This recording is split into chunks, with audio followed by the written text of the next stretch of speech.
درود دوستان. جان کلام سخنان مهدی مطهرنیا رو در کلاب هاوس درباره خاورمیانه، ترامپ و اظهارات او در ریاض با هم مرور میکنیم. او اول با اشاره به سفر پرخاشی ترامپ به عربستان و اظهارات تهاجمیش علیه مسئولان جمهوری اسلامی، یعنی متهم کردنشون به فساد، دزدی و نقش مافیا در مدیریت آب، توضیح میده که این سخنان در چارچوب بازنمایی آیین قدرت و نمایش اراده آمریکا برای بازتولید هژمونی اون صورت میگیره. بعد به استراتژی فرمانروایی اراده محور میکنه. تاکید میکنه که بازگشت ترامپ به صحنه بین‌المللی نشانه تجدید حیات فرمانروایی اراده محور آمریکاییه. اراده‌ای که بر مبنای فشار و تقابل دیپلماتیک، اقتصادی و نظامی شکل میگیره و کوشش میکنه نظام لیبرال جهانی رو جایگزین نظم مبتنی بر اجتماع و اجماع کنه. بعد به اهداف ژئوپلیتیک سفر اشاره میکنه. هدف اصلی ترامپ رو ایجاد گسست ژئوپلیتیکی میان چین و روسیه از طریق ایران و شبه جزیره عرب میخونه. او با نمایش ائتلاف منطقه‌ای شامل عربستان، امارات، مصر، اسرائیل و دیگر کشورها میخواست اجماع ضد تهران رو قوی تر کنه و مقاومت منطقه‌ای رو در هم بشکنه. ترامپ از یک سو تلاش میکرد موجی از هراس و تحقیر در داخل ایران ایجاد کنه و از سوی دیگه با وعده مشت آهنین و حمایت مالی از کشورهای عرب نفوذ آمریکا رو تقویت کنه.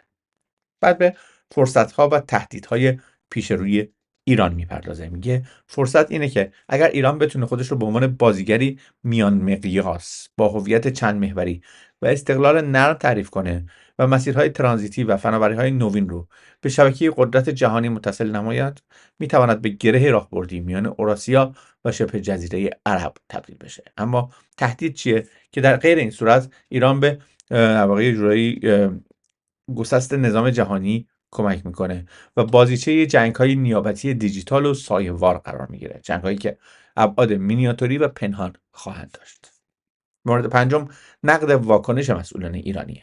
مطهرنیا از واکنش‌های احساسی و غیر راهبردی برخی مقامات گلایه‌منده. میگه واکنش‌های هیجانی مانند اتهام‌زنی مقابل و انفعال در مذاکرات هسته‌ای که باعث بنبست مذاکرات و تقویت ائتلاف ضد تهران میشه رو صورت میدن.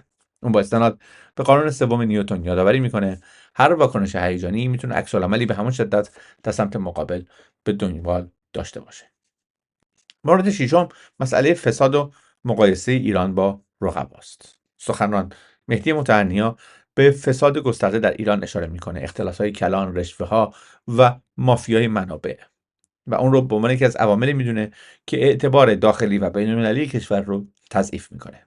او با اشاره و با مقایسه وضعیت توسعه واگرانی ایران با کشوری مثل کره جنوبی یا مالزی تاکید میکنه اگرچه ایران در برخی شاخصها بالاتر بوده، اما عدم تطابق ساختاری و فساد داخلی اجازه بهره‌گیری از فرصت‌ها رو و ظرفیت‌ها رو نداده.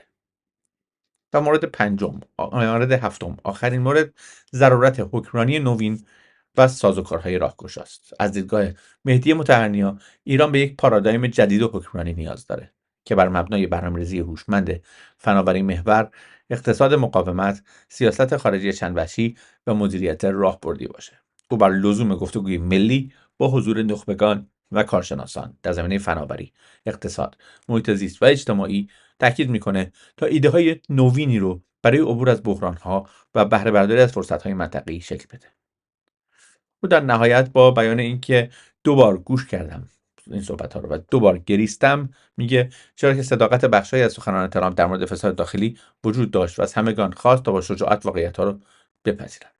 پیشنهاد کرد در که مجلس گفتگوهای تخصصی راه بندازه، از مسئولان پرسش کنه برنامه چیه و چگونه میخواد حکمرانی آینده رو رقم بزنه، چرا که تکرار پاسخهای کلی و انفعالی دیگر کارساز نیست. ممنون از اینکه این جان کلام رو کامل گوش دادید. من به زودی زود با یک جان کلام دیگه برمیگردم.